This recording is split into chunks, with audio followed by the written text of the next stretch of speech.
If you're a parent with an autistic child, then you've definitely lived this moment. You're standing in the middle of a busy supermarket. Your child has been doing amazingly well, smiling, holding your hand, he's calm. And you start to think, maybe today is going to be easy. Then without warning, your child freezes. Their eyes go wide. Their breathing changes. Their hand slips out of yours. And they drop to the floor and cover their ears. And start screaming. And then suddenly every stranger is looking at you. They're staring, they're wondering what's going on. You try whispering to your child, comforting them, giving them a hug, reassuring them. But nothing works. It's like they're not even there. It's like they're drowning in something you can't even see. And you're left there thinking, what just happened? What triggered this meltdown? Did I do something wrong? Well, here's the truth. You didn't do anything wrong. Nor did your child. Your child isn't trying to be a troublemaker or defiant. What happened in that moment is something a parent never truly gets to see or even understand inside the autistic brain during overstimulation. And once you understand this, you will never see these moments the same again. Trust me on that. So let's go back to that supermarket scene. You see bright lights everywhere. But what your child sees is lights that flicker. Lights that are much more brighter than you see them. And that's because autistic eyes perceive light differently. Just imagine that. A light that's much more brighter, that's flickering all the time. Even though in reality that's not the case. But that's what they see. You hear background noise. So people talking, maybe a bit of music in the background, a bit of noise, some rustling, whatever. And all of that just becomes background noise to you, just one sound in the background. But to them, they hear each sound individually. So just understand that for a moment. People talking in the background, they hear each voices individually. Music, they hear that individually as well. People walking, footsteps, rustling, people picking up stuff, dropping stuff, all of that individually. And when you see background noise, when you hear background noise, it's all just one tone. But they hear each and every tone. And at the same volume. So, understand this again. You may hear in the background some people talk. There might be a loud bang somewhere. Different volumes, right? To them, both of these noises have the exact same loud volume. And let's say someone walks past you. What generally happens? You may feel a little gust of wind or a little brush just brushing against you, like when someone walks past you. But to them, that same light touch, that gust of air or that brushing as someone walks past, it's electrocuting. It's sharp. It's sudden. And it can be painful. And now you go down the bakery aisle. You smell the amazing aroma of bread, freshly cooked bread, or pies, or donuts, croissants, the buttery smell. It's nice.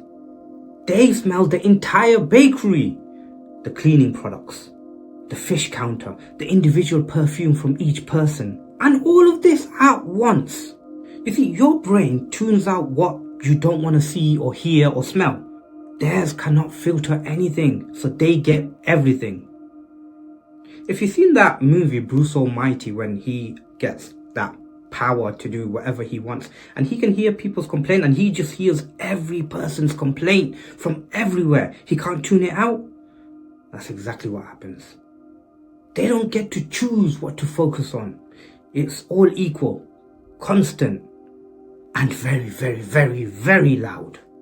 So, before your child ever screams, their brains have already been overwhelmed.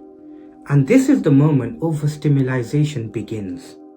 So it's not when they actually scream, and it's not when they have a meltdown or when they're on the floor about to have a meltdown. So why is that then? In a typical brain, there's a part called the thalamus. Its job is simple. Filter the world. Block out the unimportant stuff. But in many autistic people, the thalamus works differently. It in fact lets too much in. This is called sensory gating differences.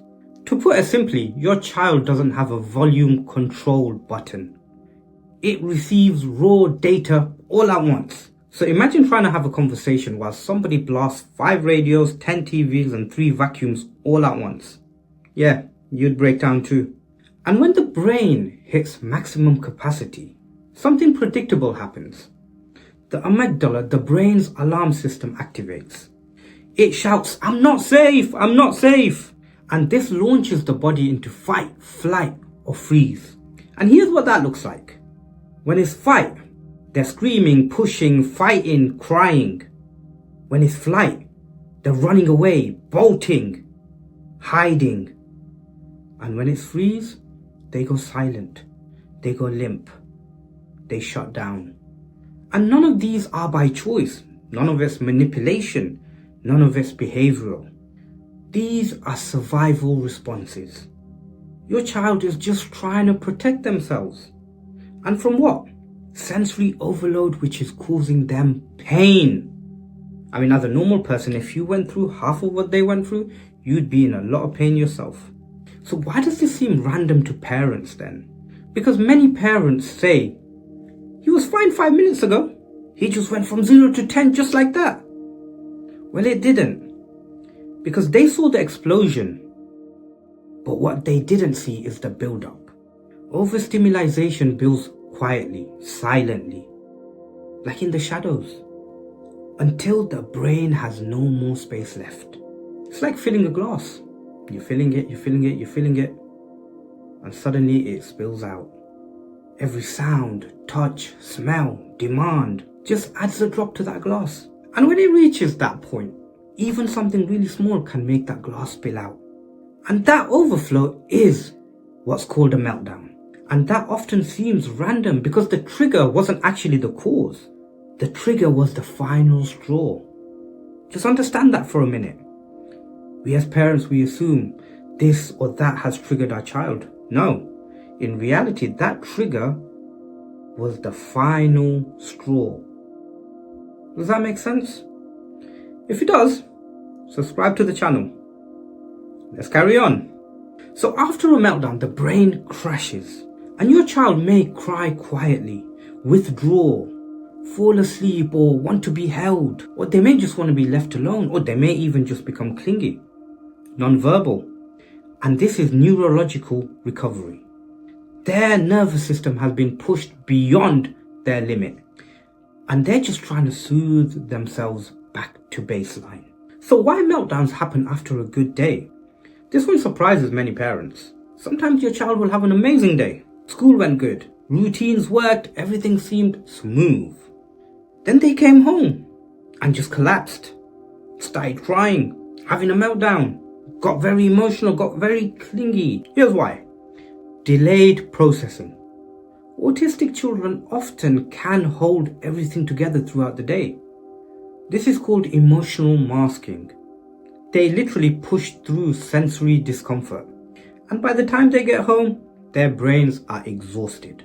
And home, you have to understand, is safe, is secure. And think of it this way. Your child trusts you enough to actually have their meltdown in front of you. So they held it together the whole day, came home, and in your arms, in your company, they just let out their emotion. They trust you enough to feel they can be vulnerable and just let go and pour out their emotions. It's beautiful in some way if you think about it, really. So how can you as a parent help? In those situations, in those moments, create a sensory safe place, wherever that is. So for my child, it's either the kitchen area or the conservatory. He's got his blanket, his pillow, soft plushy stuff. And he's able to just go in there, be left alone and just relax. And I'm always there whenever he needs me. And it's good to dim the lights. Especially make sure it is quiet. It is a quiet area if you can. What really helps, especially if you've got a busy household, is noise cancelling headphones. Works miracles. And when you do communicate with them, speak slowly, speak gently. Don't give demands, don't ask them to calm down. Just tell them it's going to be okay. Don't have any expectations from them because their brain will process it differently. Just be present I don't actually say anything when I'm there with my child. I just let him calm himself down and I'm just there. You see, when you're calm, your calm nervous system helps to regulate theirs. Slow breathing, gentle presence, soft voice. And that's gonna do it for today. I hope you guys enjoyed this video. I hope it really benefits you. I hope it's something that you can take away and really understand your child's mind. And if you did enjoy this video, hit the like button, do subscribe, and if you have any suggestions or something that you want to know, leave me a comment in the comment section and I will endeavor to make a video on that. Thank you for watching. Take care.